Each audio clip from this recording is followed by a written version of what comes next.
नमस्कार दोस्तों, स्वागत है आपका मेरे चैनल पर। और आज मैं आपके लिए लेकर आया हूँ राजस्थान जीके के बहुत ही महत्वपूर्ण प्रश्न, जो कि राजस्थान के सभी एग्ज़ाम जिनमें कि राजस्थान जीके पूछी जाती है उनके लिए महत्वपूर्ण हो, चाहे वो रीट हो, चाहे वो आरएएस हो, चाहे वो पुलिस का एग्ज़ाम हो या फिर पटवारी या फिर कोई अन्य एग्ज़ाम हो। सभी में ये प्रश्न जो है पूछे जा सकते हैं और बहुत ही इम्पोर्टेंट है। और एक बार मैं चाहूँगा इसको आप एक बार ज़रूर लगाएं और चेक करें कि आपको कितना आता है, जिससे कि आपको पता पड़े कि आपको कितना आता है। और इससे आप अगर वीडियो अच्छा लगता है तो लाइक करिए, शेयर करिए, सब्सक्राइब करिए। ठीक है जी, चलिए वीडियो को बढ़ते हैं। हवा महल का निर्माण किसने करवाया? हवा महल का निर्माण किसने करवाया? ऑप्शन है राम सिंह, प्रताप सिंह, मान सिंह या फिर मिर्जा राजा जय सिंह। गैस करिए इसके क्या आंसर होना चाहिए। इसका सही आंसर है प्रताप सिंह। प्रताप सिंह जो थे वो जयपुर के राजा थे, उन्होंने हवा महल को बनवाया था। और इसको बनाने वाले उस्ताद लालचंद कारीगर थे। और इसके अंदर हवा महल के अंदर 365 जाली झरोखे हैं। ये 5 मंजिल का है। इसे राजकीय संग्रहालय में परिवर्तित कर दिया गया है। और प्रताप सिंह जो थे वो भगवान कृष्ण के भक्त थे, इसलिए उसका शेप जो है वो मुकुट के आकार का दिया गया है। ठीक है जी, तो इसका सही आंसर है ऑप्शन बी, प्रताप सिंह। इसको आप देख भी सकते हैं। ये है हवा महल जो कि जयपुर में स्थित है। आपको देखना है, बहुत ही सुंदर है, तो जयपुर जाना पड़ेगा।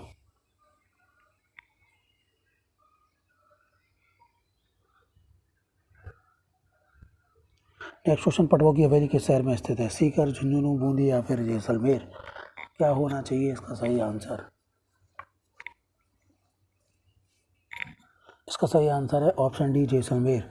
कुमारचंद पटवा जो थे उनके 5 पुत्र थे। उन्होंने अपने 5 पुत्रों के लिए 5 हवेली बनवाई थी और ये तकरीबन 50 वर्षों में पूरी हो पाई थी। इनका निर्माण 50 वर्षों में हो पाया था और बहुत ही सुंदर हवेली हैं, जैसलमेर में स्थित हैं। और इनको आप देख भी सकते हैं। ये है उसका एक दृश्य। और तो इसका सही आंसर है जैसलमेर। नेक्स्ट क्वेश्चन, गढ़ीसर सरोवर कहाँ स्थित है? गढ़ीसर सरोवर कहाँ स्थित है भाई?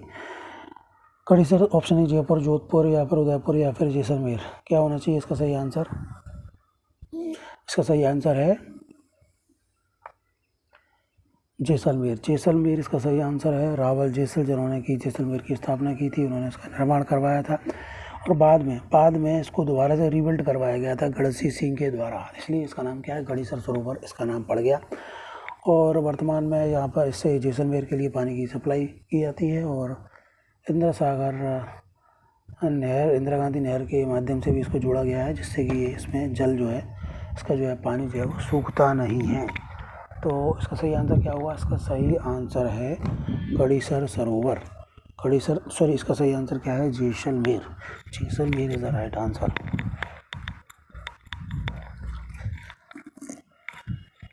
इसको आप देख भी सकते हैं।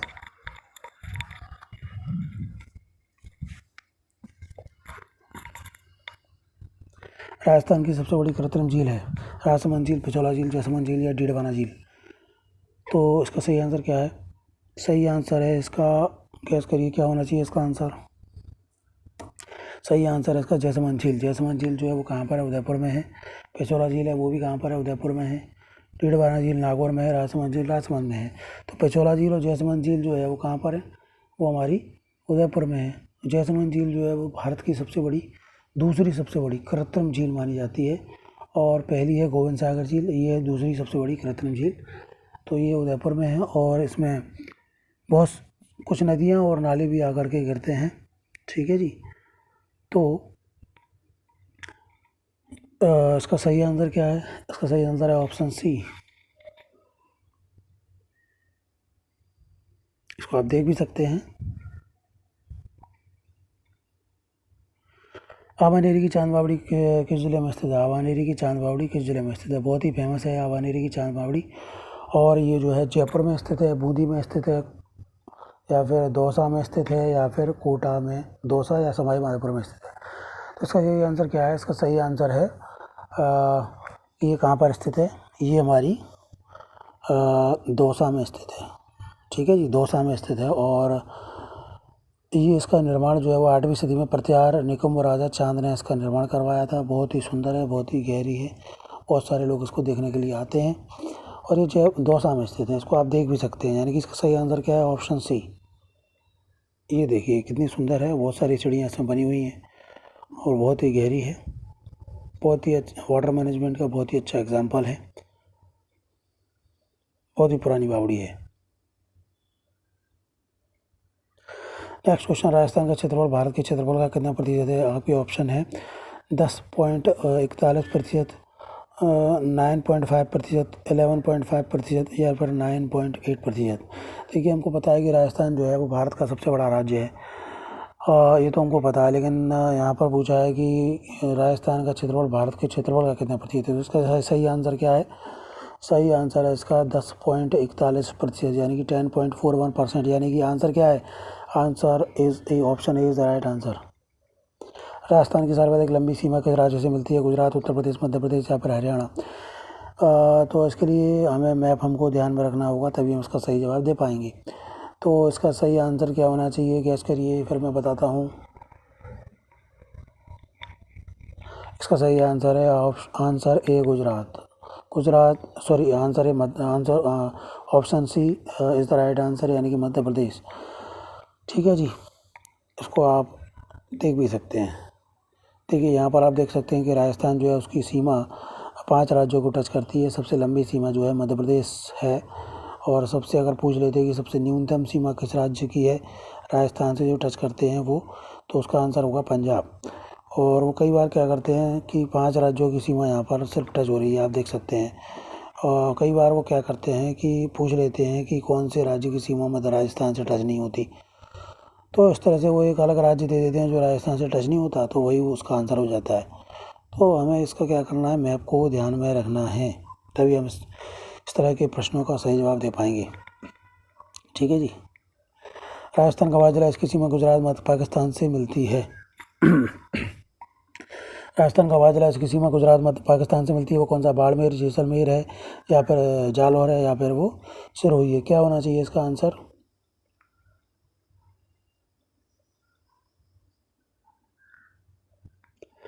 देखिए सिरोही की सीमा गुजरात से मिलती है, जालौर की सीमा गुजरात से मिलती है, जैसलमेर की सीमा पाकिस्तान से मिलती है, लेकिन बाड़मेर की सीमा पाकिस्तान और जैसलमेर दोनों से मिलती है, यानी कि option A is the right answer.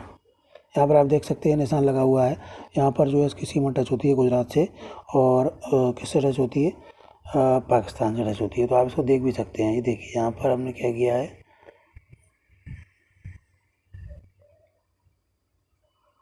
ये जो है आप देख सकते हैं, ये जो है, ये जो इलाका है, ये जो इलाका है, ये जो है क्या हो रहा है, हमारा सीमा टच हो रही है। ठीक है जी। नेक्स्ट क्वेश्चन,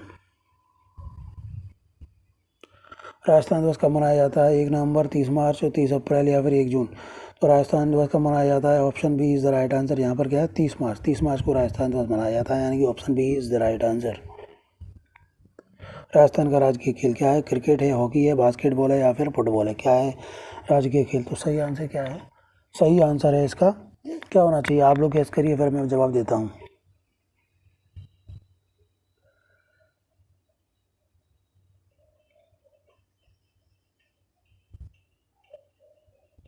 देखिए इसका सही आंसर है ऑप्शन सी, बास्केटबॉल।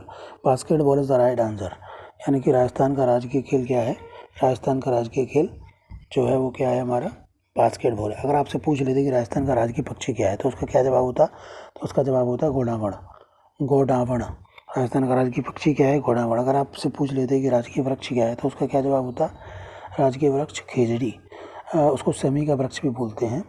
अगर आपसे पूछ लेते हैं राजकीय पुष्प क्या है, तो राजकीय पुष्प क्या होता है? रोहिणा का फूल। राजकीय पुष्प क्या होता है? रोहिणा का फूल। अगर आपसे पूछते हैं कि राजकीय पशु क्या है, तो राजकीय पशु क्या है? चिंकारा भी है और ऊँट भी है, यानी ऊँट जो है वो पशुधन श्रेणी में है, ऊँट जो है वो पशुधन श्रेणी में है, और चिंकारा जो है वो क्या है हमारा, चिंकारा जो है वो हमारा क्या है, वन्य जीव श्रेणी में है। यानी कि राजकीय पशु अगर पूछते हैं तो क्या होता? चिंकारा भी होता और ऊँट भी होता। ठीक है जी। आपसे पूछ लेते हैं अगर राजकीय फल क्या है, तो राजकीय फल क्या है हमारा? राजकीय फल है हमारा, राजकीय फल क्या है? राजकीय फल है हमारा आम। अगर आपसे पूछते राजकीय नृत्य क्या है तो राजकीय नृत्य क्या है हमारा घूमर। अगर आपसे पूछते राजकीय नृत्य क्या है तो राजकीय नृत्य घूमर। और राजकीय गीत अगर पूछ लेते तो उसका जवाब होता केसरिया बालम पधारो मारी देश। तो इस तरह से जो है वो बहुत सारे प्रश्न इस तरह से बनते हैं जो राजकीय प्रतीक है उन पर। तो इसका सही जवाब क्या है यहाँ पर, option C is the right answer, यानी बास्केटबॉल। सोनारगढ़ दुर्ग है, धानवन दुर्ग है, गिर दुर्ग है, औदक दुर्ग है, ऐरन दुर्ग है। देखिए यहाँ पर पूछा सोनारगढ़ दुर्ग। सोनारगढ़ दुर्ग का मतलब है कि जैसलमेर का दुर्ग, और यहाँ पर धानवन दुर्ग या धानवन दुर्ग को मरुस्थलीय दुर्ग भी कहते हैं। तो जो हमारा जो है सोनारगढ़ दुर्ग क्या है हमारा, वो हमारा मरुस्थलीय दुर्ग है, यानी कि धानवन दुर्ग है, यानी कि ऑप्शन ए जो है वो सही आंसर है। और गिर दुर्ग की अगर बात करें तो गिर दुर्ग का मतलब होता है कि एक पहाड़ पर, ऊंचे पहाड़ पर बना हुआ दुर्ग। यहाँ पर जो है पानी वगैरह की व्यवस्था अच्छी रहती है, वाटर मैनेजमेंट किले के अंदर ही। तो जिस तरह से जैसे कुंभलगढ़ दुर्ग है, जयगढ़ दुर्ग है, नाहरगढ़ दुर्ग है, तारागढ़ अजमेर दुर्ग है, ये हमारे गिर दुर्ग हैं। ठीक है जी। और यहाँ पर क्या है, औदक दुर्ग। औदक दुर्ग मतलब है कि जल दुर्ग, जैसे कि इसके 2-3 तरफ से पानी हो।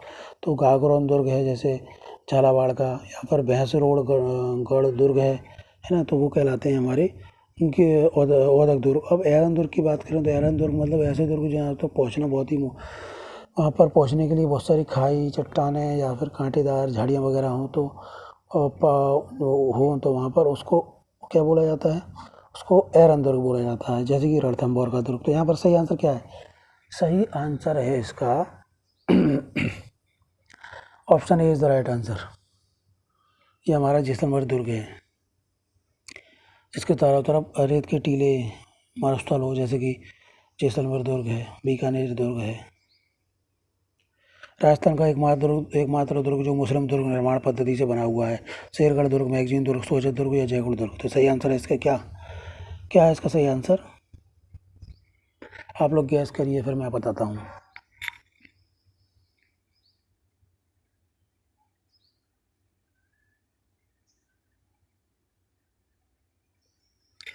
इसका सही आंसर है मैगजीन दुर्ग, option B is the right answer. ये कहाँ पर है, ये अजमेर में है, और इसको अकबर, मुगल बादशाह अकबर ने इसको बनवाया था। Option B is the right answer. इसको आप देख भी सकते हैं। उस्ताद कहलाने वाले चित्रकारों ने भित्ति चित्र किस नगर में बनाए थे, बीकानेर, जयपुर, अलवर या फिर किशनगढ़। सही आंसर क्या होना चाहिए, आप लोग गैस करिए फिर मैं बताता हूँ।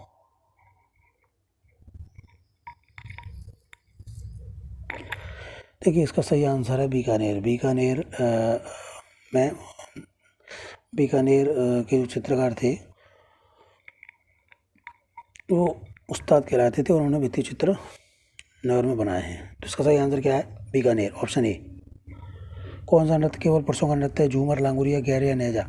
देखिए इसका सही आंसर क्या होना चाहिए, बहुत ही इंपॉर्टेंट क्वेश्चन है, कई बार आया है। और प्रत्येक टॉपिक में से, राजस्थान के जो बहुत सारे टॉपिक्स हैं, अलग अलग टॉपिक्स, उनमें से प्रत्येक टॉपिक में से मैंने प्रश्न जो है इसमें डालने की कोशिश की है। तो आप लोग प्रश्न करते रहिए प्रश्न, जो भी आप लोग चेक करिए कि आपके कितने नंबर आ रहे हैं, और आप लोग नोट करते जाइए और इस वीडियो को आगे बढ़ते जाइए। ठीक है जी। तो यहाँ पर क्या है, झूमर नृत्य, लांगोरिया नृत्य, गैर नृत्य या फिर नेजा नृत्य। देखिए यहाँ पर जो है पहला ऑप्शन क्या है हमारा, झूमर नृत्य। तो झूमर नृत्य जो है वो क्या है हमारा, स्त्रियों के द्वारा किया जाता है। नेजा नृत्य है वो हमारा पुरुषों के द्वारा और महिलाओं दोनों के द्वारा, युगलों के द्वारा किया जाता है। लांगुरिया नृत्य है वो भी युगलों के द्वारा, मतलब पुरुष महिला दोनों के द्वारा किया जाता है। लेकिन गैर नृत्य जो है वो पुरुषों के द्वारा किया जाता है, और ये मेवाड़ और मारवाड़ क्षेत्र में काफ़ी लोकप्रिय भी है। यानी कि यहाँ पर इसका सही आंसर क्या है, option C is the right answer. Pichwai कलाकृतियों में बने चित्र उद्धृत किए जाते हैं, किस पर किए जाते हैं, ऑप्शन ए रामायण पर, ऑप्शन बी नारी सौंदर्य पर, ऑप्शन सी भगवान श्री कृष्ण के जीवन पर, और ऑप्शन डी राजपूतों के जीवन पर। क्या होना चाहिए इसका सही आंसर, इंपॉर्टेंट क्वेश्चन कई बार आ चुका है, आता ही रहता है। क्या होना चाहिए इसका जवाब,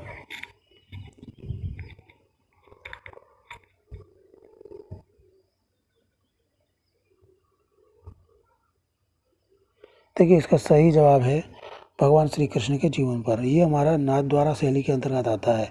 इसमें श्रीनाथ जी के पीछे जो पर्दा होता है उस पर्दे पर चित्रकारी की जाती है, तो इसको इसलिए बोलते हैं पिछवाई।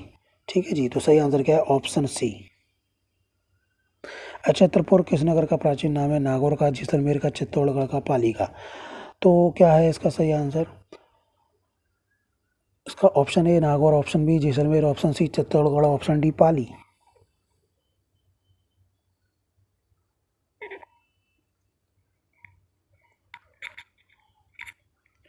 देखिए इसका सही आंसर है ऑप्शन ए नागौर। नागौर इसका सही आंसर है, option is the right answer. Rajasthan का कौन सा वृक्ष जंगल की ज्वाला के नाम से जाना जाता है? आम, जामुन, सागौन या पलास। क्या होना चाहिए इसका आंसर? इंपॉर्टेंट क्वेश्चन है।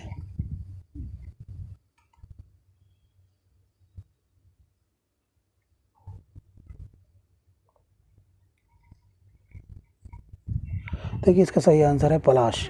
पलाश को ढाक भी बोला जाता है और इसमें जो फूल आते हैं रेड कलर के, तो उन आकर्षक फूलों के कारण इसको जंगल की ज्वाला के नाम से भी जाना जाता है, यानी कि option D is the right answer.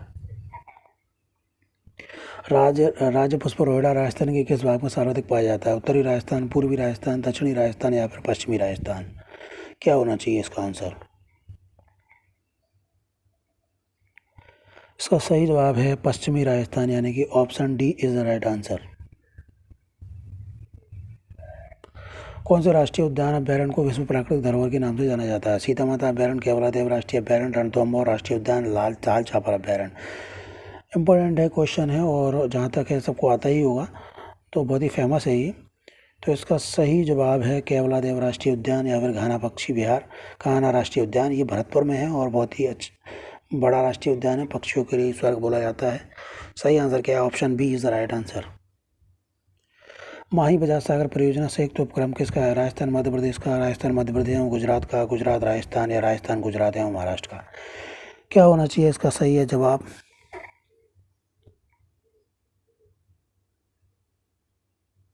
देखिए इसका सही आंसर है गुजरात राजस्थान, यानी option C is the right answer. Option C is the right answer. और कई बार इसमें पूछा जाता है गुजरात की हिस्सेदारी कितनी है, तो गुजरात की हिस्सेदारी इसमें 55% है। और राजस्थान की पूछी जाती है तो राजस्थान की 45%, 45%। सही आंसर क्या है? Option C is the right answer. Som Kamla Amba सिंचाई परियोजना किस जिले में स्थित है? सोम कमला अम्बा सिंचाई परियोजना किस जिले में स्थित है? Option A Dungarpur, option B Kota, option C Chittorgarh, option D Pratapgarh. तो यहाँ पर इसका सही आंसर क्या होना चाहिए? इसका सही आंसर यहाँ पर क्या है? Dungarpur. Option A is the right answer. Rajasthan में विधानसभा सदस्यों की संख्या है 223, 220, 200 या 180। क्या होना चाहिए इसका आंसर?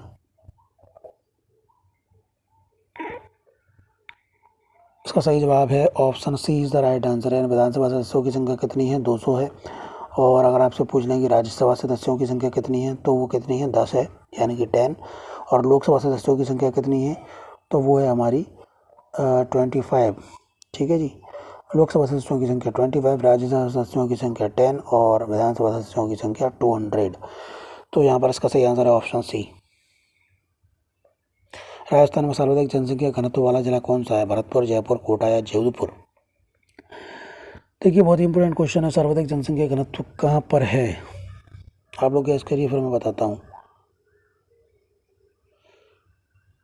देखिए इसका सही जवाब है ऑप्शन बी जयपुर। जयपुर में जो है सर्वाधिक जनसंख्या घनत्व। अगर आपसे पूछे न्यूनतम जनसंख्या घनत्व वाला जिला, तो वो क्या है हमारा? जैसलमेर। न्यूनतम जनसंख्या घनत्व वाला जिला जैसलमेर है और जैसलमेर जो है वो राजस्थान का सबसे बड़ा जिला भी है। राजस्थान में मुख्य टंगस्टन उत्पादक क्षेत्र कहाँ पर है? नागौर पर, जयपुर, नागौर, जयपुर, भीलवाड़ा या फिर अलवर। देखिए इसका सही जवाब है नागौर। नागौर में डेगाना एक जगह है, वहाँ से सर्वाधिक टंगस्टन प्राप्त किया जाता है। तो कई बार डेगाना दे देते हैं और यहाँ पर नागौर दिया हुआ है, तो सही आंसर क्या है यहाँ पर? इसका Nagaur. Nagaur is the right answer. कोट मंगलौर क्षेत्र का संबंध किस खनिज से है? जिप्सम, सोना, सीसा, जस्ता या फिर हीरा। क्या होना चाहिए इसका सही जवाब?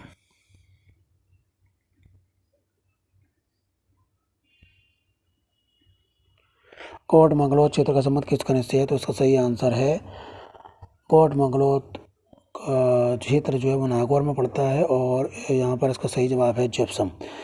जिप्सम जो है वो प्राप्त किया जाता है कोट मंगलौर क्षेत्र से। कोट मंगलौर क्षेत्र नागौर में है, यानी कि option A is the right answer.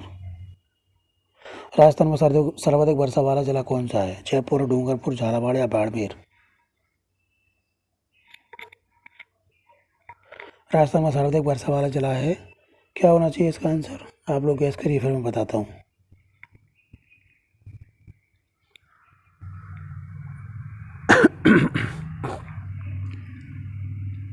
Rajasthan में सर्वाधिक वर्षा वाला जिला है हमारा झालावाड़, यानी option C is the right answer. और सबसे कम जो वर्षा होती है वो हमारी जैसलमेर में होती है। नेक्स्ट क्वेश्चन, कौन सी नदी अरब सागर में गिरती है? लूनी, चंबल, बनास या आहू? बहुत ही इंपॉर्टेंट क्वेश्चन है, बहुत ही अच्छा क्वेश्चन है।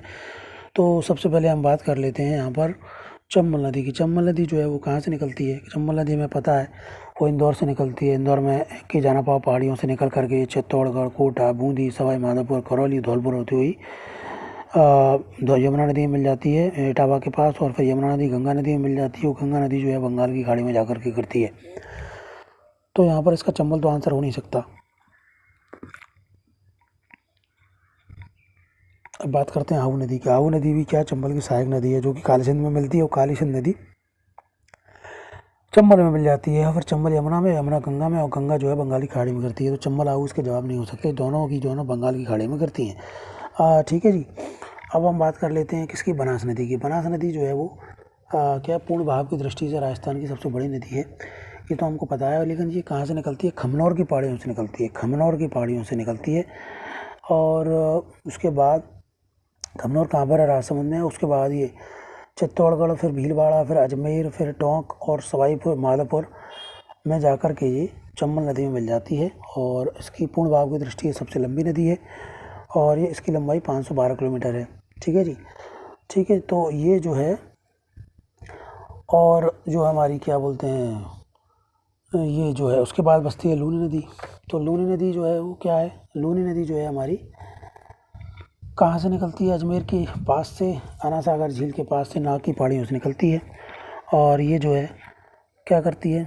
ये हमारी अजमेर, नागौर, पाली, जोधपुर, बाड़मेर और जालौर होती हुई अरब सागर में गिर जाती है। तो यहाँ पर जो है इसका सही जवाब क्या है? लूनी। लूनी नदी जो है वो अरब सागर में गिरती है। पूछा है यहाँ पर सर्वाधिक नदियों वाला संभाग कौन सा है? प्रश्न है सर्वाधिक नदियों वाला संभाग कौन सा है? तो सर्वाधिक नदियों वाला संभाग क्या होना चाहिए? ऑप्शन है बीकानेर, उदयपुर, कोटा या फिर जयपुर। गैस करिए।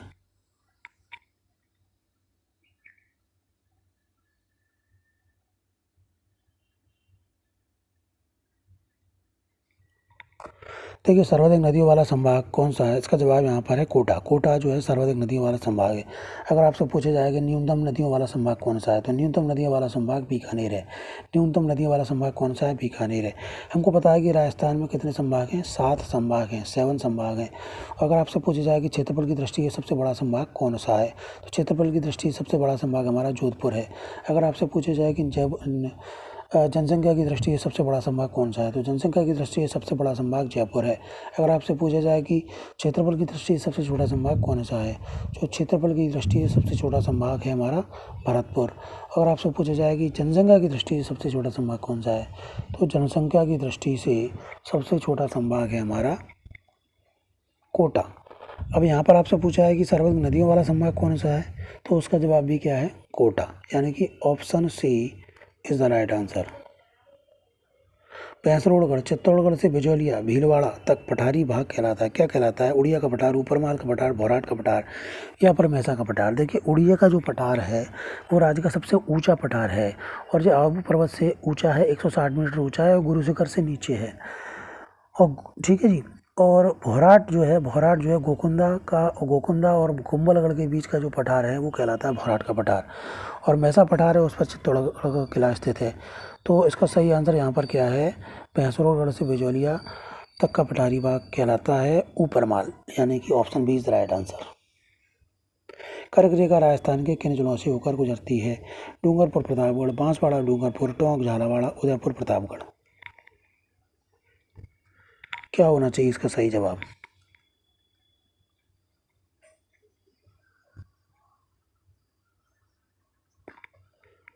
देखिए, यहाँ पर इसका सही जवाब है बांसवाड़ा, डूंगरपुर, यानी कि option B is the right answer. Rajasthan केंद्रीय विश्वविद्यालय स्थित है, कहाँ पर स्थित है? जयपुर, उदयपुर, कोटा, अजमेर। इसका सही जवाब है अजमेर, यानी कि राजस्थान की सेंट्रल यूनिवर्सिटी कहाँ पर स्थित है? अजमेर में। Option D is the right answer.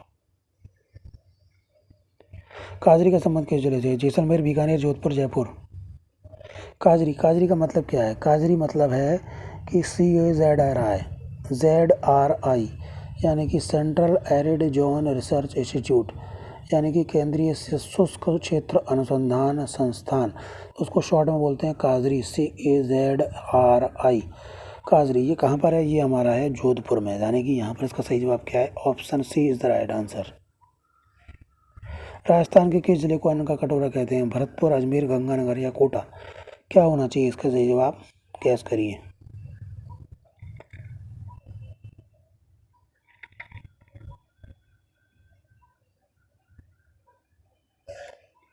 देखिए यहाँ पर इसका सही जवाब है Ganganagar. Ganganagar is the right answer. अन्न का कटोरा किसे कहते हैं? गंगानगर को कहते हैं।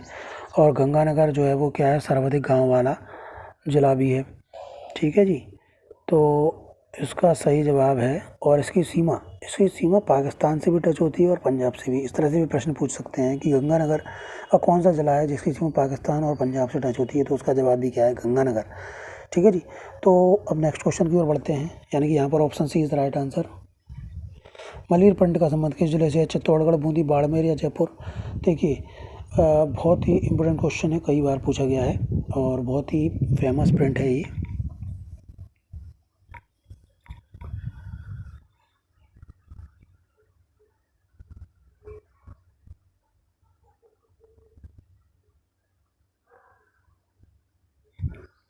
देखिए इसका सही जवाब क्या है? इसका सही जवाब है हमारा बाड़मेर। बाड़मेर में जो मली प्रिंट है बाड़मेर का है। यहाँ पर कत्थई और काले रंग की इसमें अधिकता रहती है, प्रधानता रहती है। और एक और प्रिंट है अजरक प्रिंट, वो भी बाड़मेर का है। मली प्रिंट और अजरक प्रिंट दोनों ही बाड़मेर के बहुत फेमस है। अजरक प्रिंट में लाल और नीले रंग की अधिकता रहती है। तो यहाँ पर जो पूछा गया है मली प्रिंट का संबंध किस जिले से है, तो उसका सही जवाब है बाड़मेर। विजय स्तंभ का निर्माण किसने करवाया? राणा लाखा, महाराणा कुंभा, हमीरदेव चौहान या फिर महाराणा सांगा। सही जवाब इसका क्या होना चाहिए? आप लोग गैस करिए, फिर मैं इसका जवाब देता हूँ।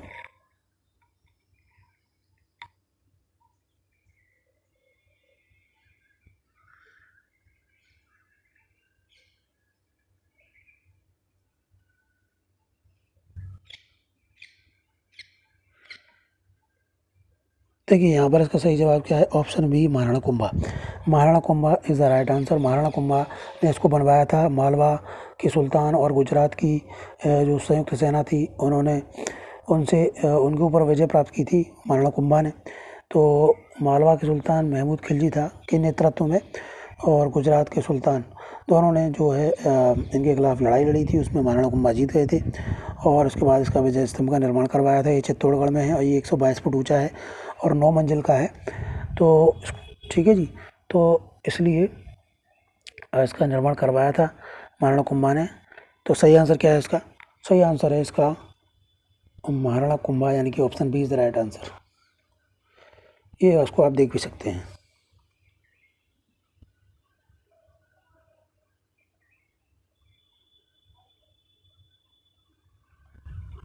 1857 की क्रांति में अंग्रेज और जोधपुर राज्य की संयुक्त सेना को किसने पराजित किया? ठाकुर खुशहाल सिंह, जंदयाल, मेहराब खां या फिर अमरचंद भाटिया। क्या होना चाहिए इसका आंसर? बहुत ही अच्छा क्वेश्चन है, इंपॉर्टेंट क्वेश्चन है, कई बार पूछा गया है।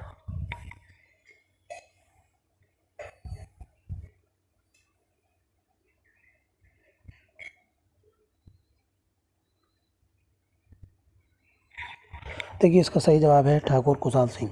ठाकुर खुशहाल सिंह चंपावत आउवा के ठाकुर थे और ये पाली डिस्ट्रिक्ट में पड़ता है। पहले पाली भी जोधपुर रियासत का ही हिस्सा था। ठीक है जी। तो इन्होंने क्या किया था? जोधपुर की सेना और अंग्रेजों की संयुक्त सेना को पराजित किया था, यानी कि इसका सही आंसर क्या है? ऑप्शन ए ठाकुर खुशहाल सिंह। और कौन से लोक देवता हैं जिनकी आराधना इसलिए की जाती है क्योंकि उन्हें गुर्जरों की गायों को छुड़वाने हेतु अपने जीवन की आहुति दी? और कौन से लोक देवता हैं जिनकी आराधना इसलिए की जाती है क्योंकि उन्होंने गुर्जरों की गायों को छुड़वाने हेतु अपने जीवन की आहुति दी? ऑप्शन है गोगा जी, तेजा जी, बाबू जी या फिर फत्ता जी। देखिए इसका सही जवाब क्या है? Teja ji. Option B is the right answer. Rajasthan के किस जिले में राज्य सरकार सर्वाधिक पशु मेले का आयोजन करती है? बाड़मेर, जोधपुर, नागौर या फिर बीकानेर।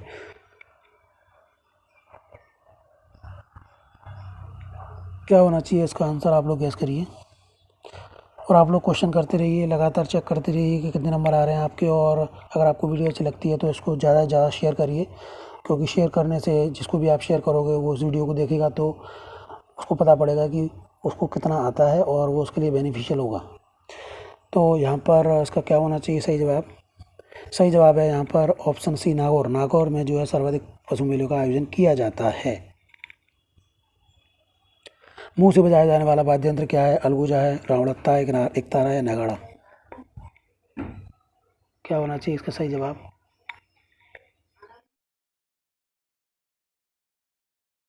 सही जवाब क्या होना चाहिए इसका? यहाँ पर इसका सही जवाब है, सही जवाब देखिए यहाँ पर रावण हत्ता की अगर बात करें तो हम रावण हत्ता जो है वो क्या है हमारा तत्वाद्य है, यानी कि जिन तारों में तार लगे होते हैं, वाद्यों में तार लगे होते हैं वो तत्वाद्य कहलाते हैं। वो तत्वाद्य की श्रेणी में आते हैं, जैसे कि रावण हत्ता है, एक तारा है, सारंगी है।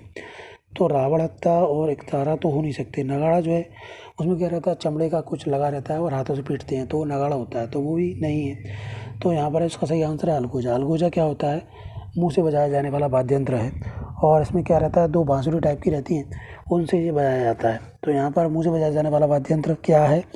तो वो है हमारा अलगोजा, यानी कि option A is the right answer. तगड़ी पहनी जाती है, कहाँ पहनी जाती है? कमर में, हाथ में, गर्दन में या कानों में? सही आंसर क्या होना चाहिए? आप लोग गैस करिए, फिर मैं बताता हूँ।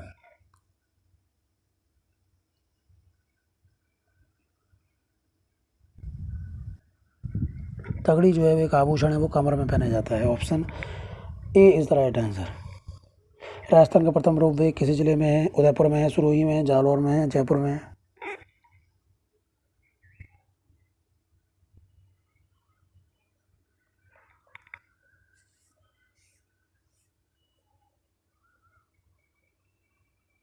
देखिए इसका सही आंसर क्या है?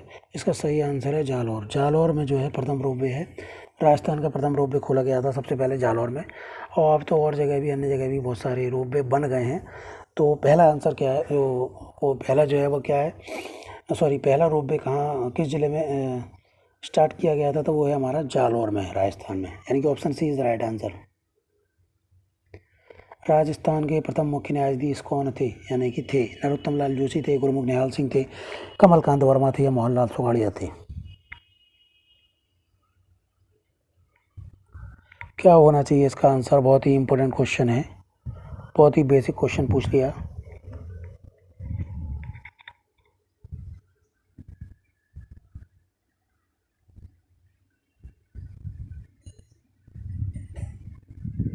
देखिए यहाँ पर देखिए हमें पता है कि गुरमुख निहाल सिंह थे, वो हमारे राजस्थान के प्रथम राज्यपाल थे।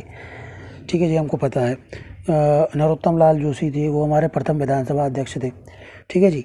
मोहनलाल सुखाड़िया सबसे लंबी अवधि तक रहने वाले मुख्यमंत्री थे। और कमलकांत वर्मा जी थे, वो हमारे प्रथम मुख्य न्यायाधीश थे। तो यहाँ पर सही आंसर क्या है? Option C is the right answer, Kamalkant Verma. Rajasthan में किस जनजाति की जनसंख्या सर्वाधिक है? भील की, मीणा की, सहारिया की या गरासिया की? बहुत ही अच्छा क्वेश्चन है, आप लोग गैस करिए, फिर मैं बताता हूँ।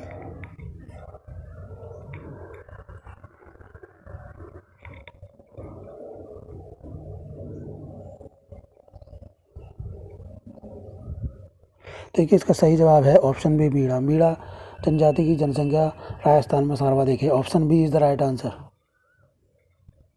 राजस्थान में परमाणु केंद्र कहाँ स्थित है? कोटा, चित्तौड़गढ़, जोधपुर या फिर जैसलमेर? क्या होना चाहिए इसका सही जवाब?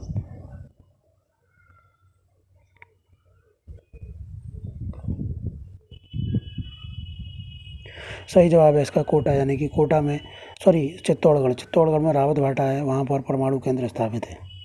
Option B is the right answer.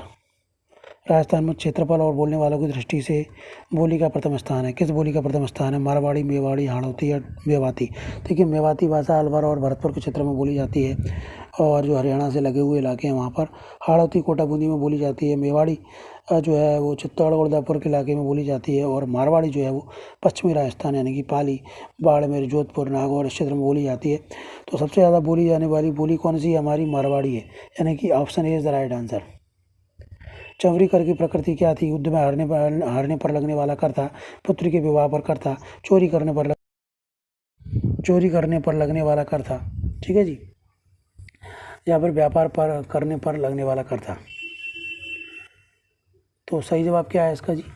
सही जवाब है इसका पुत्री के विवाह पर लगने वाला कर, यानी option B is the right answer. Maharana Pratap पुरस्कार किस क्षेत्र में दिया जाता है? संगीत के क्षेत्र में, साहित्य के क्षेत्र में, पर्यावरण के क्षेत्र में, या फिर खेलकूद के क्षेत्र में? ये क्वेश्चन कई बार आ चुका है और ये क्वेश्चन सबको आना चाहिए क्योंकि बहुत ही इंपॉर्टेंट क्वेश्चन है। महाराणा प्रताप पुरस्कार किस क्षेत्र में दिया जाता है? संगीत, साहित्य, पर्यावरण या खेलकूद? क्या होना चाहिए इसका आंसर? देखिए इसका सही आंसर है खेलकूद, यानी option D is the right answer. 100 द्वीपों का शहर किसको बोला जाता है? उदयपुर, बांसवाड़ा, कोटा या फिर धौलपुर?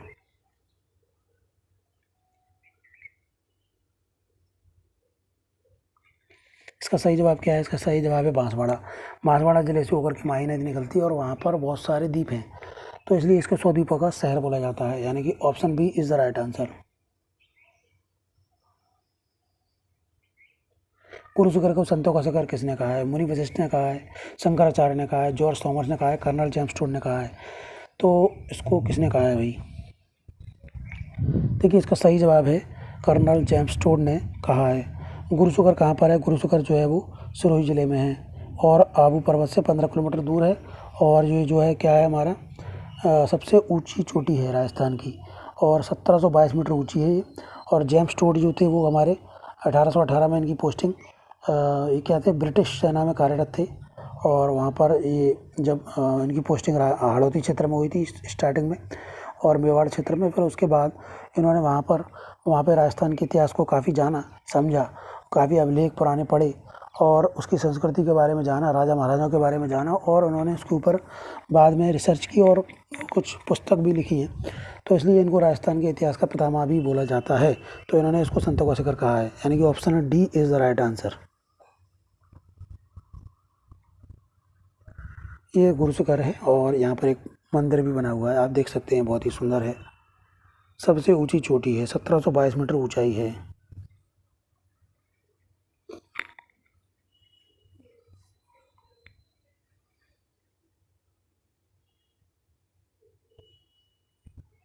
वंश भास्कर के रचयिता कौन है? डॉक्टर दशरथ शर्मा, सूर्यमल मिश्रण, मोड़ोत नैणसी? यहाँ पर क्या है? मोड़ोत नैणसी है। मोड़ोत वैसी लिखा हुआ है, यहाँ पर क्या है? मोड़ोत नैणसी। ठीक है जी, मोड़ोत नैणसी। तो लास्ट क्या ऑप्शन है? लास्ट है बांकीदास। ठीक है जी, तो यहाँ पर क्या लिखा हुआ है? वंश भास्कर के रचयिता कौन है? डॉक्टर दशरथ शर्मा है, या फिर सूर्यमल मिश्रण है, या फिर मोड़ोत नैणसी है, या फिर बांकीदास है? सही आंसर क्या है? सही जवाब जो है वो क्या होना चाहिए इसका?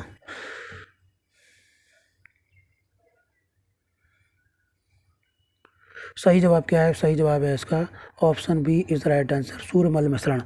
ये क्या थे? बूंदी के राजा के दरबारी कवि थे, और इन्होंने बूंदी राज का बहुत ही विस्तृत रूप से वर्णन किया है, और अन्य राज्यों के आसपास के अन्य राज्यों का भी विस्तृत वर्णन किया है, लेकिन संक्षिप्त में किया है, और बूंदी राज्य का और ही विस्तार से वर्णन किया है।